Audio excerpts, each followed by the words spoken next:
Okay, so I saw this article that kind of breaks down some of the polling data. It's an ABC News article from a couple days ago. It breaks down some of the polling numbers, and these poll numbers are kind of gonna show some things that could really, really be bad for Donald Trump, and some of them could actually really be like sort of the death knell for Trump. I don't know if you guys saw this, but there's also a previous video I did explaining that Kamala Harris is actually taking the lead now in the trust on the economy poll number as well, which is a really big deal. And so there are many things that will likely be his downfall, but there might be certain things that are really influential as well. So this says Americans don't like Project 2025. And so it says Project 2025 could be an albatross for Trump. There's been some infighting among conservatives lately over a package of sweeping conservative policy proposals known as Project 2025. Conservative groups developed the plan as a sort of wish list for if former President Donald Trump gets reelected, and it contains policies widely considered to align with his vision for governance.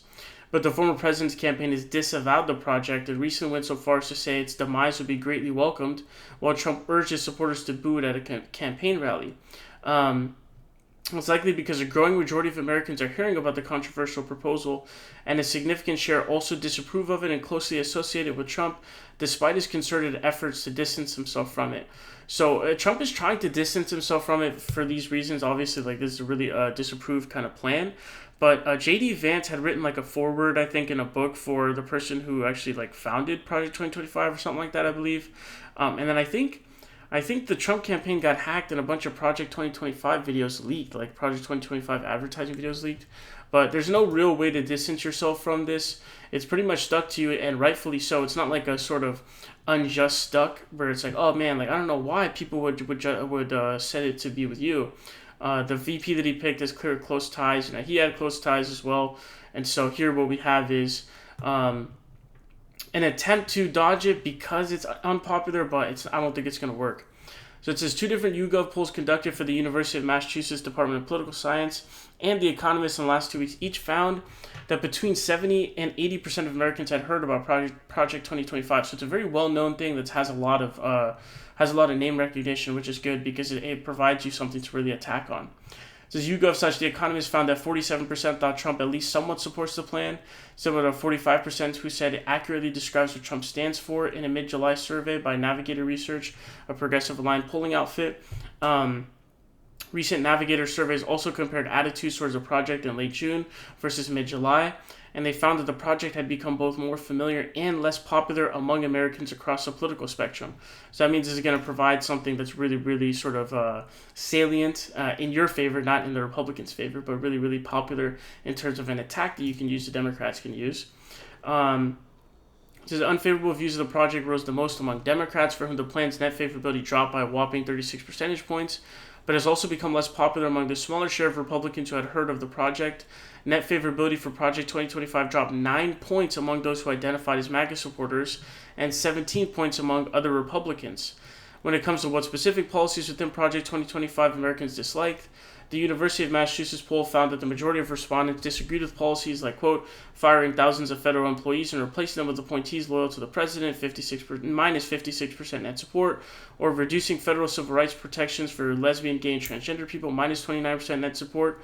A YouGov poll in early July found similarly low support for policies like withdrawing federal approval for the abortion pill, mifepristone, minus 26% net support, though other proposals were somewhat more popular, like deploying the military to help with arrests along the U.S.-Mexico border, plus 11 net support, or outlawing pornography, and even split.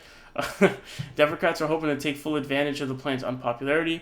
Vice President Kamala Harris's campaign is taking steps to brand Trump's policies as part of Project 2025, sometimes inaccurately. This strategy could dovetail with the campaign's efforts to refocus the presidential race around issues that may favor Harris, like abortion rights and fear about Trump's autocratic tendencies. So heading into the upcoming Democratic National Convention, Democrats may keep talking as much about Republican policy proposals as their own. So this could be a big tanking for Trump. This could be the thing that takes him down as well. All that really needs to happen is there needs to be like a small shift against him in order to lose. The election is going to come down to like 1 or 2 points in like a bunch of states, maybe less. That's pretty much, I think, came down to like 100, or not 144, but it came down to, some small share of votes in like, 7 states or whatever, 6, 7 states. So all that needs to happen to sort of tank your campaign is like this small shift that needs to happen. But this is going to be a big thing. And then also, I did a video earlier, I think I mentioned in this video, but Kamala Harris has taken for the first time the lead in the economy trust poll, which is huge. So he's kind of losing all of his sort of benefits, and then that's shifting for young people as well. So he's kind of losing sort of the only benefit he has. I mean, he's losing on the who's too old to be president. Who do you trust more? Like, who's more honest? Kamala's winning those things. So there's not too much. There's one about vaccines. And then here's another big thing. Oh man, there's a lot of stuff. Those thing Americans really like the child tax credit. It says in a recently resurfaced 2021 interview, Ohio Senator J.D. Vance, a Republican nominee for vice president, suggested that Americans without children should be taxed at a higher rate than those with children. And while Vance has drawn criticism for other comments disparaging childless Americans, his stance is actually widely popular. Democrats have argued that one way to achieve such an outcome is to restore the expanded child tax credit that was part of their 2021 economic stimulus and COVID-19 response package. A bill to do just that failed to advance in the Senate last week, which is probably a disappointment to the American people.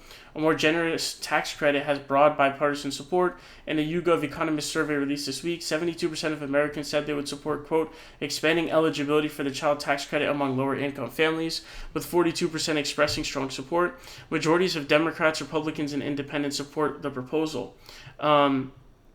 Even a more generous proposal to expand the tax credit to all families with children regardless of income, closer to Vance's suggestion that all childless families should pay more in taxes, receives majority support among the public. In a May survey for Data for Progress, likely voters were asked if they supported expanding the child tax credit so that all families can receive up to $2,000 for each child they have annually. 67% of voters said they supported such a policy, compared with just 24% who opposed it. Asked directly whether people with dependent children should pay lower taxes in the YouGov Economist poll, Americans are more split. 42% said yes, 33% said no, and 25% said they weren't sure. Ironically, members of Vance's own party were much less likely to agree with this sentiment than those across the aisle. 44% of Democrats were in favor, compared to 30% not in favor, while Republicans were split 41-40, a margin of just 1 point in favor of the proposal. So here, this is something really interesting because the Americans really like the child tax credit. With J.D. Vance, I think something interesting is going to happen. I think they're kind of trying to tie this to J.D. Vance somehow, that like people liking the tax credit is going to push them in J.D. Vance's favor. But I don't think that people are going to take J.D. Vance basically saying that like childless people should be taxed higher, because I don't think people really view tax credits in that way of like, oh, if you give someone a tax credit, the other person is being taxed at a higher rate. I don't think that's kind of the way people view it. And then I don't think people view J.D. Vance as supporting a child tax credit. I don't even know if I think he might have tried claiming that, but I don't think he actually has. And the Democrats are obviously the ones that support the child tax credit. So I think what it's instead going to do is it's actually going to make J.D. Vance look like he's more against people who don't have children, and it's not going to give him any favor in terms of people who like the child tax credit. And so I think this is one of the issues that will bolster Democrats, but then it's not going to help J.D. Vance. This is not going to help J.D. Vance, people liking the child tax credit, because I don't think people view it the same way. You can see it, right? People don't view this as being the same thing. They don't view liking the child tax credit as the same as supporting people who don't have children getting taxed at a higher rate. The poll literally itself says that, right? We can see the poll is like way, way lower. It's way more split once you start asking, like, oh, okay, well, should childless people be taxed at higher rates? And the polls they change a lot, right? Whereas the child tax credit, like, yes, we love the child tax credit. So this is a good thing. This is a boon for the Democrats, I think, where people liking the child tax credit will boost the Democrats, and it's going to hurt Republicans because they're going to view J.D. Vance as being someone who is anti-childless people, as opposed to somebody who wants to help them. So I think this is also going to help Democrats and likely hurt Republicans. Because they're not going to view this as like, oh yeah, we support childless people being taxed at a higher rate. They're going to be like, no, we like the child tax credit. So it's not exactly the same thing. And then this also mentions Republicans being weird. So it says, do people really think Republicans are, quote, weird? 2 days after President Joe Biden dropped out of the presidential race, a throwaway line by Minnesota Governor Tim Walz on cable TV. I love how they're trying to downplay it. I really appreciate that. Thanks a lot. The framing, a lot of this stuff is weird, honestly, this website. On cable TV, took the media by storm. These guys are just weird, he said, referring to Trump and Vance. That word weird was instantly picked up by Harris's campaign, lauded by Democrats as approachable. Its massive popularity may even be one of the reasons Harris chose Walz her running mate. Definitely was one of the reasons for sure.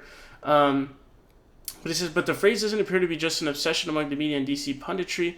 Polling in recent days has suggested that the general public is catching on as well, and it looks like the message may be a winning one for Democrats.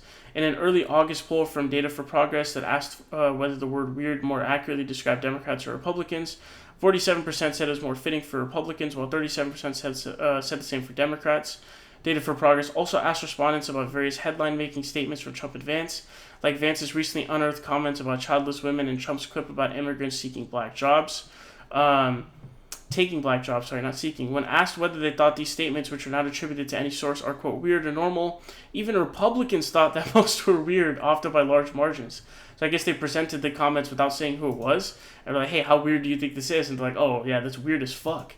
It says Data for Progress, a liberal-leaning pollster, which might have influenced the question wording and results. But we've seen several nonpartisan outfits ask about the topic, too.